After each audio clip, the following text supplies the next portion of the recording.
여기에 계신 성도님들은 혹시 요리하는 거 좋아하시나요? 별로 안 좋아하시는군요.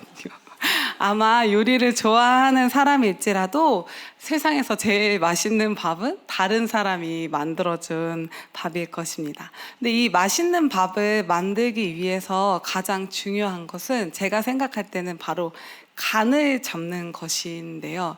제가 나물을 굉장히 좋아해요. 그래서 이제 집에서 쉽게 무쳐 먹을 수 있는 나물이 보통 콩나물하고 시금치를 쉽게 사서 무쳐 먹을 수 있더라고요. 근데 이제 그 나물을 제가 슴슴하게 먹는 걸 좋아하는데 죄송합니다. 그래서 제가 나물을 양념할 때 보통 소금, 참기름, 깨소금만 가지고 양념을 해요. 이제 저희 외할머니가 그렇게 무쳐서 주시고 또 엄마가 배워서 무쳐 주시고 해서 저도 이제 그렇게 잘 무쳐 먹는데, 근데 이 세 가지 재료를 가지고 나물의 간을 맞추는 게 되게 쉽지 않더라고요. 이제 소금을 조금만 덜 넣어도 좀 싱겁고, 근데 그래서 이거 싱겁다 싶어서 소금을 톡톡 또 치면 또 짜지고, 그래서 이제 며칠 전에도 시금치를 다시 헹궈가지고 다시 간을 맞췄는데, 이제 이 나물에 간을 묻히는 게 전 참 쉽지 않더라고요. 근데 오늘 본문에서도 이 소금 이야기가 나옵니다. 오늘 본문이 속해 있는 마태복음 5장은 예수님의 산상순이 시작되는 장입니다. 예수님은 자신의 이야기를 듣기 위해 큰 무리가 몰려드는 것을 보시고 산으로 올라가셨습니다. 예수님께 배우고 또 예수님께 인생을 건 사람들도 함께 산으로 올라갔습니다. 그리고 조용한 곳에 이르자 예수님은 이 함께한 사람들에게 가르치기 시작하십니다. 이 산상수훈의 첫 가르침은 우리가 너무 잘 알고 있는 8가지의 구원 선언인 팔복이 나오게 됩니다. 심령이 가난한 자, 애통한 자, 또 온유한 자, 의에 줄이고 목마른 자, 긍휼히 여기는 자, 마음이 청결한 자, 화평하게 하는 자, 의를 위하여 박해를 받는 자들에게 예수님이 복이 있다고 말씀하시면서 그들이 얻게 될 것들을 이야기해 주십니다. 그리고 그 후에 나오는 말씀이 우리가 오늘 함께 읽은 말씀인데요. 한번 다시 읽어보도록 하겠습니다. 시작.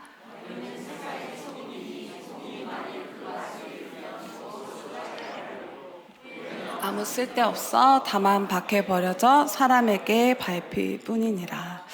제가 이 말씀을 묵상하는데 어느 날 이런 생각이 드는 것입니다.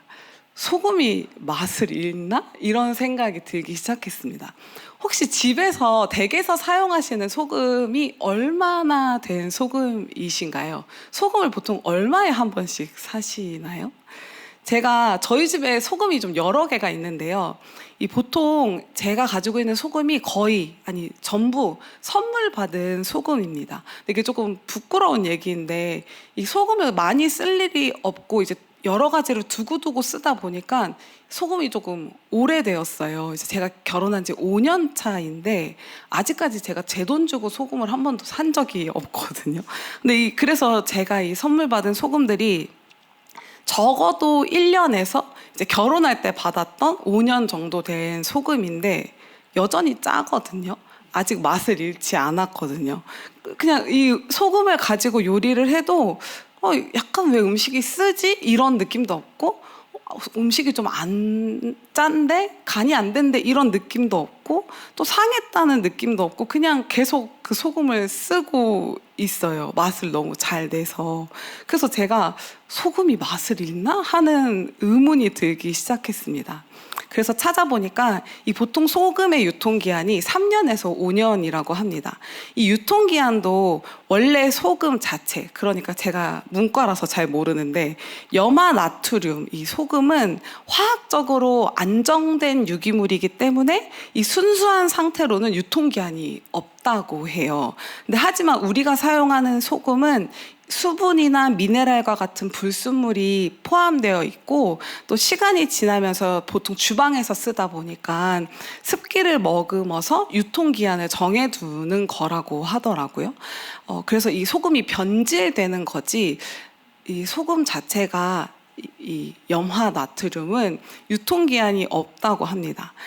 예수님이 살던 당시에 사람들이 소금을 채취하는 방법은 지금 우리가 쓰는 소금처럼 정제된 소금이 아니라 이 사해나 다른 염분이 많은 지역에서 자연적으로 채취했던 것이기 때문에 염화나트륨, 이 온전한 소금이 아닌 불순물이 많이 섞여 있는 소금이었습니다. 마치 우리나라 그 신안에서 나오는 천일염과 같은 방법으로 소금을 채취했던 것이죠. 그래서 이 소금이 습기나 다른 어떤 환경적 요인에 의해서 이 염분이 녹아 없어지면 남아있는 것은 오로지 쓴맛과 불순물 뿐이었습니다. 특별히 이 사해 소금은 다양한 미네랄이나 뭐 해초류 이런 불순물이 혼합된 상태로 존재했습니다. 그래서 짠맛을 내야 하는 진짜 소금은 없고 오염이 되어져서 불순물만 남은 이제 더 이상 조미료로 소금을 사용할 수 없어서 버려졌던 것입니다. 그래서 이 불순물 때문에 이 오염돼 버린 소금, 이게 바로 오늘 예수님께서 말씀하신 맛을 잃은 소금인 것이죠. 당시의 소금은 단순히 음식의 맛을 내는 데만 사용된 것이 아닙니다. 이 음식의 방부제 역할을 하기도 했었고, 또 레위기 2장 13절에서는 성전에서 제물을 드릴 때 정결을 상징하며 뿌려지기도 했다고 기록되어 있습니다. 그런데 이렇게 오염되어져 버린 소금은 방부제 역할도 할 수 없고 또 정결 예식에도 쓸모없게 되어버리는 것입니다. 그럼 이 오염된 소금은 이제 어떻게 해야 할까요? 오늘 본문의 말씀처럼 밖에 버려져서 거름으로 쓰거나 사람들에게 밟히는 일만 남은 것입니다. 이 당시에는 진흙으로 만든 길이 많았습니다. 그래서 이 진흙을 단단하게 만드는 것이 바로 소금의 역할이었다고 해요. 그래서 이 짠맛이 사라진 소금을 길에 뿌려서 사람들이 밟고 다니는 용도로 사용을 하거나, 또 이 특히 짠맛을 잃은 소금은 성전이나 공공장소의 바닥을 보호하는 용도로 사용을 했다고 합니다. 그래서 예수님이 아무 쓸데없어 다만 밖에 버려져 사람에게 밟힐 뿐이니라 라고 말씀하신 것이죠. 또 이 당시에는 오늘날처럼 어떤 정화 시스템이 없었기 때문에 화장실이나 또 쓰레기 더미에 소금을 뿌려서 악취를 줄이는 용도로 사용되기도 했습니다. 이렇게 제가 이제 말씀을 준비하던 저한테 문득 이런 생각이 든 것입니다. 근데 소금이 맛을 잃어도 이렇게 쓸모가 있는데 좀 맛을 잃어도 괜찮지 않을까? 라는, 어딘가에게 사람에게 어쨌든 유익이 되니까 맛을 조금 잃어도 괜찮은 거 아닐까? 라는 생각이 들기 시작했습니다. 근데 이제 이내 정신을 차리고 다시 생각해 보니까 소금의 원래 용도는 길을 단단하게 만들고 악취를 줄이는 용도가 아니었습니다. 이제 제가 아마 한 달 전쯤인 것 같은데 음식을 하다가 참기름병을 놓쳤어요, 바닥으로. 근데 이제 저희 아깝죠. 네, 들으시면 더 아까우실 거예요. 저희 집 참기름이 시골에서 올라온 거여가지고, 네. 근데 또 하필 2리터 생수병에 담겨왔거든요. 너무 아깝죠. 저희 어머니 아직 이거 모르시는데. 근데 제가 그 참기름을 심지어 개봉한 지 얼마 안 됐었어요.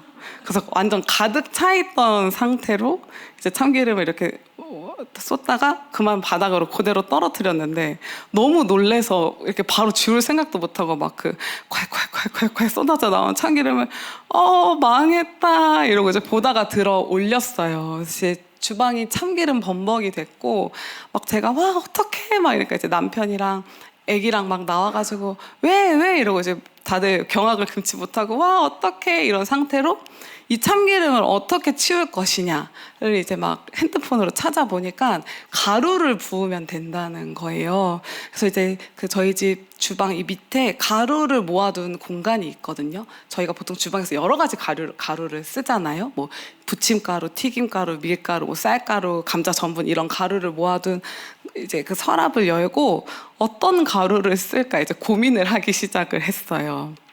제가 어떤 가루를 선택했을 것 같으신가요? 그 중에 가장 저렴한 가루를 선택을 했습니다. 부침가루는 1kg가 안 되는데 2,000원이거든요. 근데 그렇잖아요. 노브랜드 가면 1,000 얼마인데 밀가루는 1kg에 1,000 얼마, 2,000원 안 되게 주고 살 수 있어요. 그래서 제가 그 밀가루를 하나를 그냥 다 그 참기름에 쏟아서 이제 열심히 치웠어요.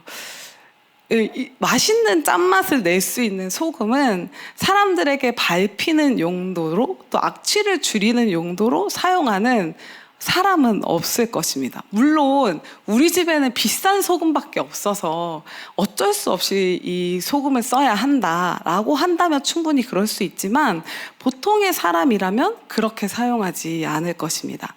요즘 유행하는 소금 중에 말돈 소금이라고 아시나요? 제가 찾아보니까 말돈 소금은 약 100g당 3,200원이고 그리고 이제 가장 저렴한 소금은 샘표 천일염으로 100g에 284원이었어요. 근데 만약 악취를 잡기 위해 소금을 뿌려야 한다면 모두 가장 저렴한 이 샘표 천일염으로 사용해서 악취를 잡을 것입니다. 이렇게 짠맛을 내야 하는 본래의 목적을 잃어버린 쓸모없는 소금은 결국 무가치하게 사용되는 것이죠. 산상수훈을 통해서 예수님은 하나님 나라를 전하고 계십니다. 어떤 이유에서든 자신을 따라온 무리에게 예수님께서는 하나님 나라가 어떤 곳인지 이야기해주고 계십니다. 그래서 산상수훈의 첫 시작은 우리가 어떤 모습으로 어떤 삶을 살아가고 있는지를 통해서 하나님 나라를 어떻게 누릴 수 있는지 이야기해주고 있는 것이죠. 산상수훈이 끝나는 7장 21절에서 27절은 주여 주여 하는 자마다 천국에 들어가는 것이 아닌 하늘에 계신 내 아버지의 뜻대로 행하는 자여야만 천국에 들어갈 수 있다고 이야기하면서 이 말을 듣고 행하여 반석 위에 집을 짓는 지혜로운 사람과 같이 되라고 이 산상수훈을 마무리하고 있습니다. 예수님께서 이런 산상수훈의 첫 서두에서 아까 제가 말씀드린 그 어떤 자가 복이 있는지를 이야기하신 후에 오늘 본문인 너희는 세상의 소금이다 라고 이야기하셨습니다. 즉 심령이 가난하고 애통하고 온유하게 살아가고 의에 줄이고 목마르며 또 누군가를 긍휼히 여기고 내 마음이 청결하게 살아가고 화평하고 의를 위하여 박해를 받으며 살아가는 것이 우리가 이 땅에서 소금의 역할로 살아가는 것입니다. 하나님 나라의 백성이라면, 하나님 나라의 자녀라면, 또 이 땅에서 하나님 나라를 이뤄가기를 소망한다면 우리가 소금으로서 어떤 모습으로 또 어떤 성품을 가지고 살아야 하는지 예수님이 가르쳐주고 계신 것이죠.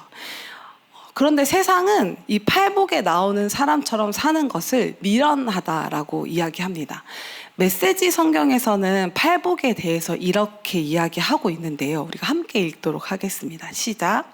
벼랑 끝에 서 있는 너희는 복이 있다. 너희가 작아질수록 하나님과 그분의 다스림은 커진다. 가장 소중한 것을 잃었다고 느끼는 너희는 복이 있다. 그때서야 너희 가장 소중한 분의 품에 안길 수 있다. 더도 말고 덜도 말고 자신의 모습 그대로 만족하는 너희는 복이 있다. 그때 너희는 돈으로 살 수 없는 모든 것의 당당한 주인이 된다. 하나님께 입맛이 당기는 너희는 복이 있다. 그분은 너희 평생에 맛볼 최고의 음식이요 음료다. 남을 돌보는 너희는 복이 있다. 그렇게 정성 들여 돌보는 순간에 너희도 돌봄을 받는다. 내면 세계, 곧 마음과 생각이 올바른 너희는 복이 있다. 그때에야 너희는 바깥 세상에서 하나님을 볼 수 있다. 경쟁하거나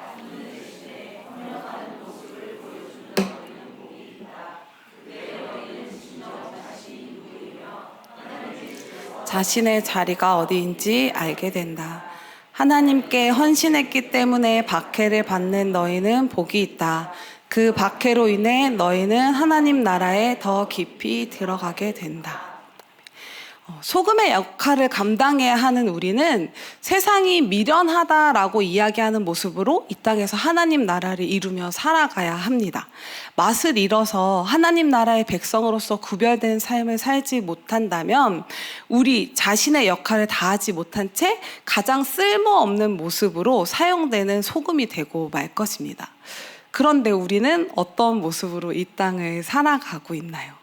세상의 가치관과 타협하고 또 죄로 말미암아 날마다 타락하며 영적으로 나태하여 세상과 적당히 타협하며 살아가고 있지는 않은가요? 우리가 소금으로서의 정체성을 잃는다면 세상과 타협하고 우리의 죄로 무뎌지고 말 것입니다. 또 하나님의 말씀보다는 세상이 기준이 되고 이 세상의 삶이 더 중요하게 됩니다. 점점 우리의 신앙의 열정이 식고 그냥 형식적인 신앙생활을 하게 되는 것입니다. 예수님은 우리를 소금이다 라고 이야기하셨는데 이미 우리는 맛을 잃은 소금의 모습으로 살아가고 있습니다. 습기를 잔뜩 머금어서 굳어버린, 제대로 정제되지 않아 불순물이 잔뜩 섞여버리고 짠 소금의 맛보다는 쓴맛만 나는 소금으로 살아가고 있지는 않은가요? 그저 다만 밖에 버려져서 사람에게 밟히는 것 말고는 사용될 수 없는 우리를 왜 예수님은 소금이다 라고 말씀하셨을까요? 왜냐하면 밖에 버려져 사람에게 밟히는 것 말고는 쓸모가 없는 소금을 깨끗하게 할 수 있기 때문입니다. 제가 초등학교 시절에 과학실에서 했던 여러 가지 실험이 있는데 그 중에 하나가 제 아직도 기억나는 게 바로 소금물을 끓이는 실험이었어요. 왜 기억이 나냐면 이 삼각 플라스크에 소금물을 넣고 알코올 램프를 위에 이제 올려서 끓이는데 그 삼각 플라스크 밑이 꺼멓게 그은 기억 때문에 아직도 제가 이제 그걸 잊지를 못하거든요. 근데 이 소금물을 계속 끓이면 결국 물이 증발하고 소금만 남게 됩니다. 오염된 소금을 살리는 방법은 물에 녹인 후 불순물을 거른 다음 물을 증발시켜서 이 순수한 염화나트륨, 소금만 남기는 것입니다. 이 소금 입장에서는 물이 다 날아갈 때까지 팔팔 끓여지는 그 시간이 길고도 힘들 것입니다. 그러나 한편으로는 그 시간이 모두 끝나면 불순물이 걸러지고 자신의 본 모습만 남게 되니까 얼마나 개운할까요?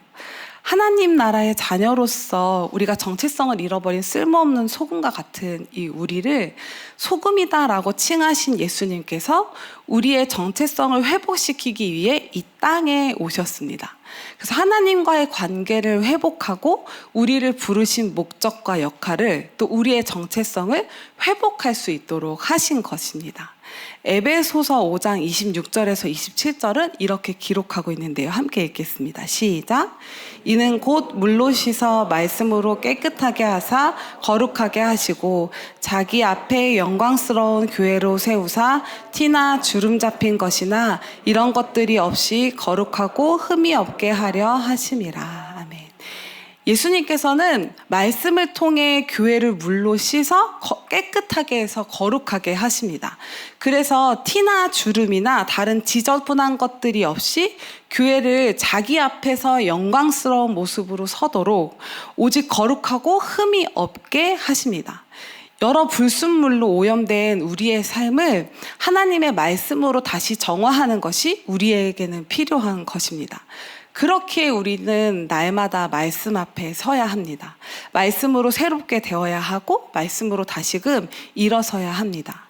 그렇게 우리의 내면이 새로워질 때 우리는 이 땅에서 어떤 불순물도 섞이지 않고 최고의 맛을 내는 음식을 썩지 않도록 방부제 역할을 하는 하나님께 드리는 제물을 성결하게 하는 소금의 역할을 온전히 감당할 수 있는 것입니다. 세상 가운데 하나님 나라의 자녀로서 선한 영향력을 나타내고 이 세상 속에서 타락과 부패를 막는 방부제 역할을 하고 성결하게 하는 소금으로서의 삶을 비로소 온전히 감당할 수 있는 것입니다.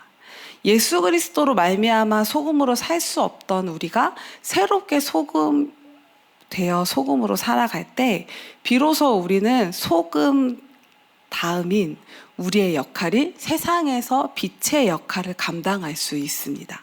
이 산 위의 동네가 숨겨지지 못하는 단순히 세상에 맛을 내고 부패를 막는 것을 넘어서 어두운 세상 가운데 빛 대신 하나님을 드러내는 그래서 우리의 착한 행실을 보고 아버지께 영광을 돌리게 하는 삶이 우리를 통해서 이루어질 수 있는 것입니다.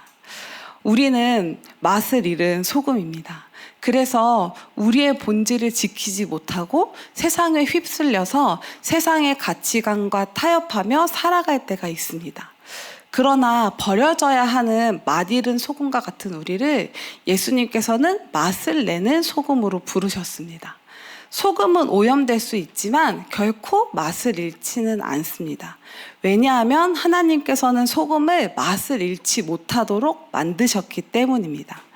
우리의 삶이 죄로 말미암아 맛을 잃어가는 소금과 같을 때마다 다시금 우리는 우리 안에 있는 불순물들을 제거하며 온전히 소금으로서의 역할을 감당하기를 부단히 애쓰는 삶이 되도록 소망해야 할 것입니다.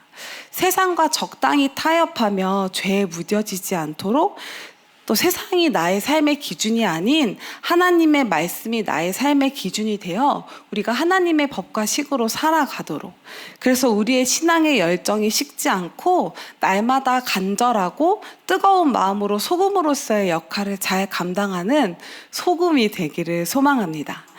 성령님이 주시는 능력으로 예수님 안에서 우리의 본질을 회복하고 다시금 이 땅 가운데서 소금의 역할을 감당하는 저와 여기 계신 성도님들의 삶이 되길 주님의 이름으로 축복합니다.